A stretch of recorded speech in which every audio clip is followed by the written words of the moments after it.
Welcome.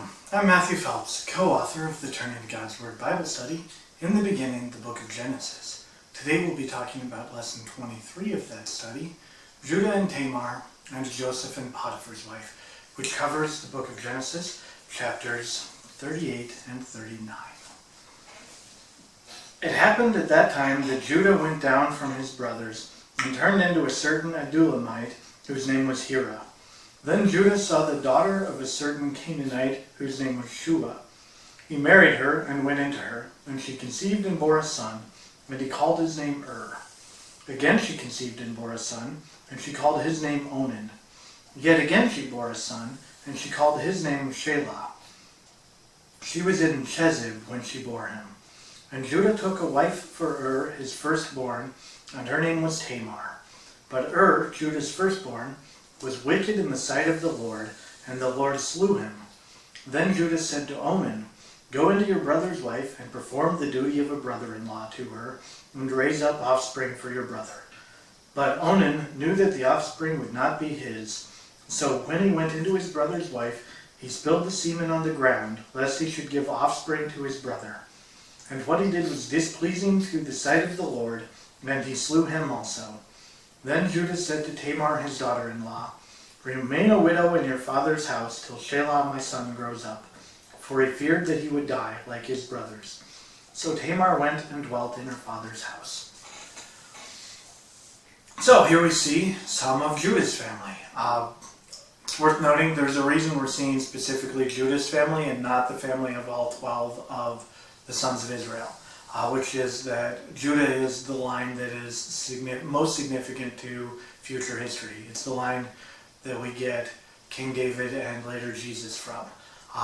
And so that is, as we've seen throughout the book of Genesis, we kind of keep narrowing the focus. We have more people, and then we narrow the focus on specifically the ones in the line that we're following.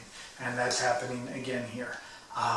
So of at least the sons of Israel who aren't Joseph, who has his own bit of story that we're in the middle of. Other than that, we see Judah gets the most emphasis, especially as it relates to his children and following his line, which is what we're doing here. So, Judah doesn't follow what we've seen the patriarchs doing, which is going home and finding back where Abraham came from, going there to find a wife. Judah picks a local. And so he has sons, and for his sons finds a local as well. So his oldest son, gets married to Tamar, and apparently not such a good guy, displeases the Lord, and the Lord kills him.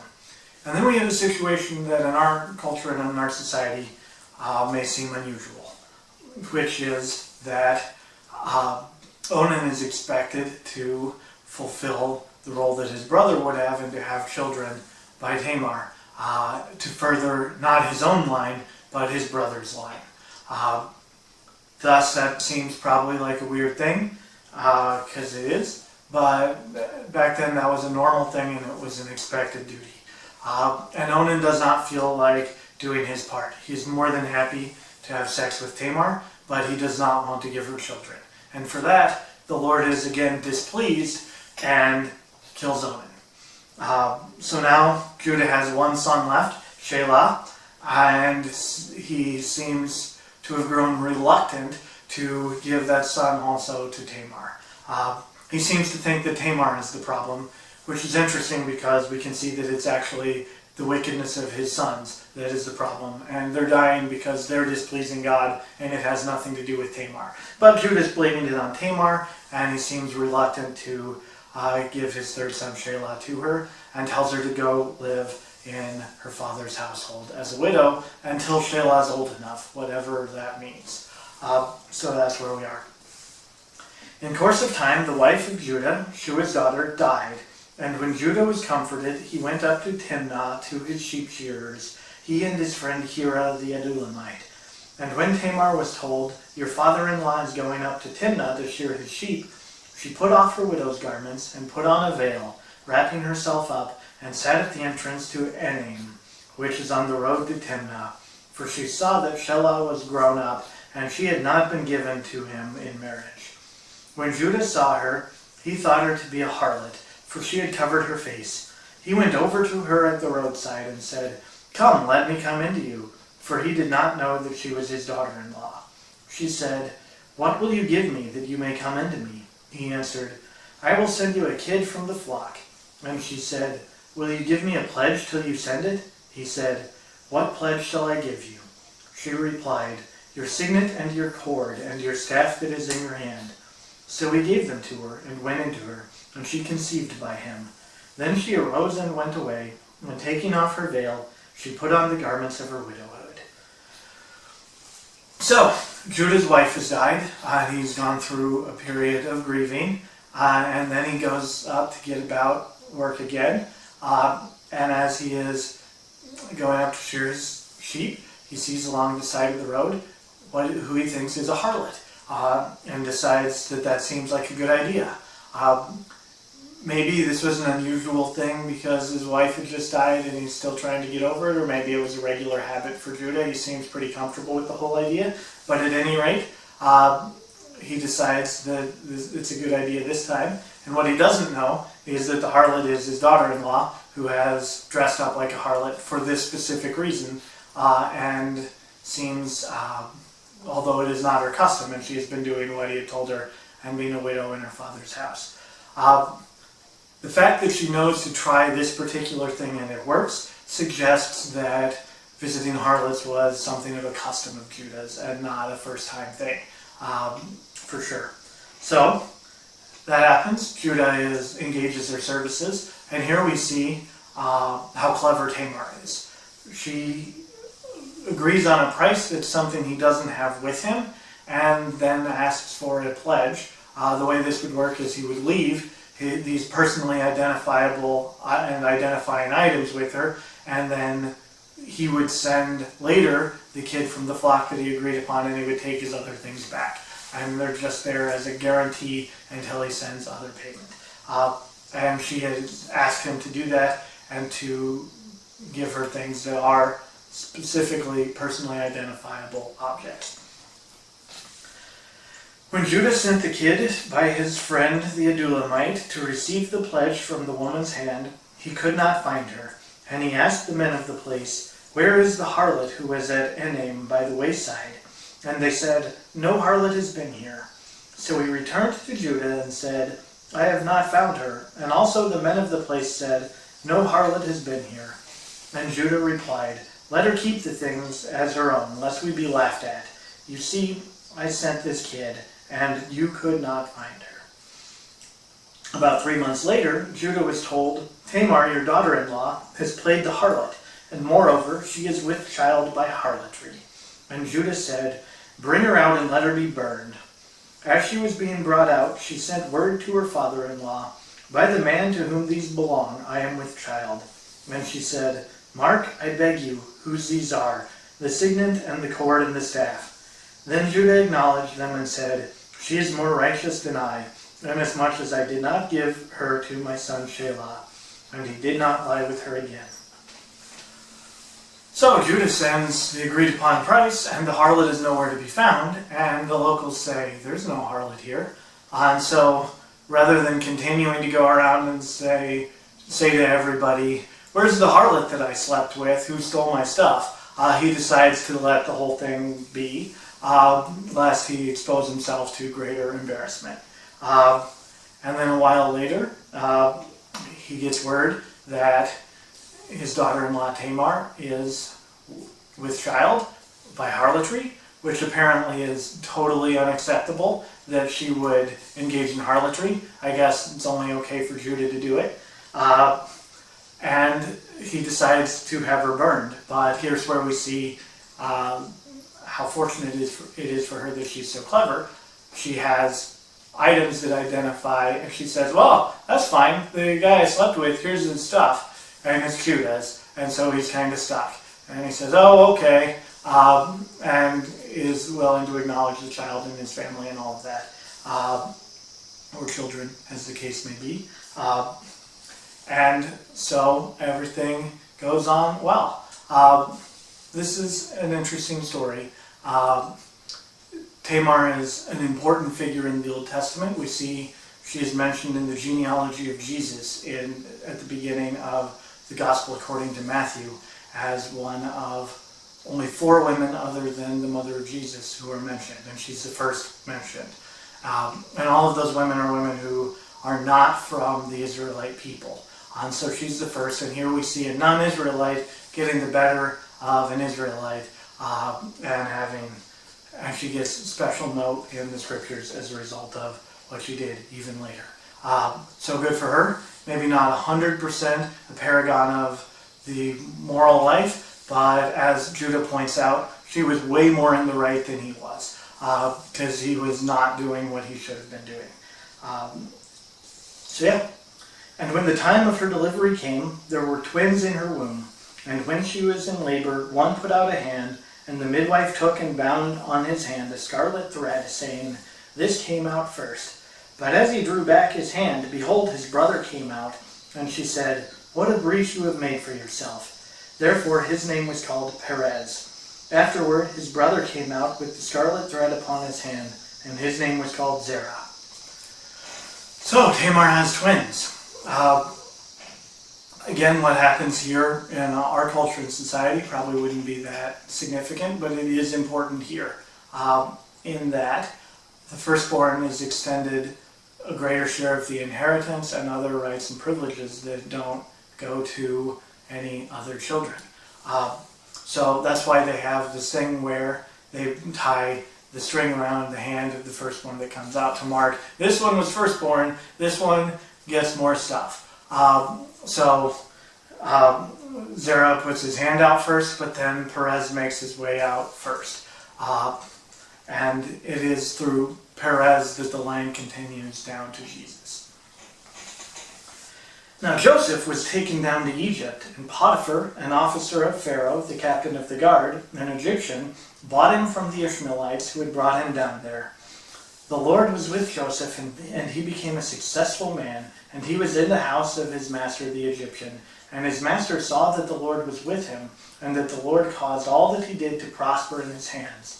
So Joseph found favor in his sight, and attended him. And he made him overseer of his house, and put him in charge of all that he had. From the time that he made him overseer in his house, and over all that he had, the Lord blessed the Egyptian's house for Joseph's sake. The blessing of the Lord was upon all that he had in house and field. So he left all that he had in Joseph's charge, and having him, he had no concern for anything but the food which he ate. So now we're back to Joseph. This is a better known story in the Bible by a lot than Tamar playing the harlot, largely because it has entered pop culture via the musical by Andrew Lloyd Webber and Tim Rice, Joseph and the Amazing Technicolor Dreamcoat, which is a surprisingly accurate and faithful dramatized musical version of this story that is also hilarious.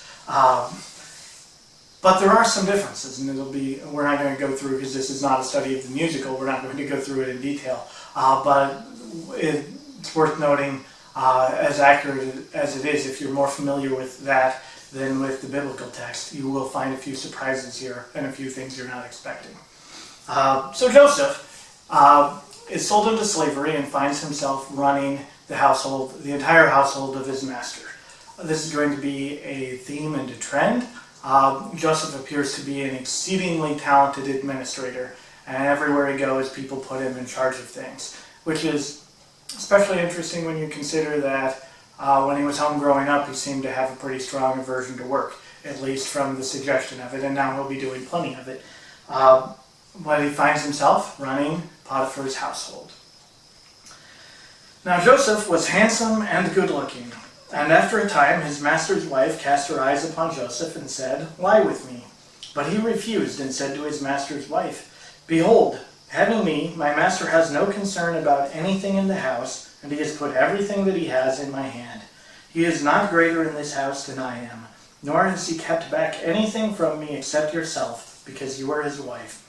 How then can I do this great wickedness and sin against God?" And although she spoke to Joseph day after day, he would not listen to her, to lie with her, or to be with her.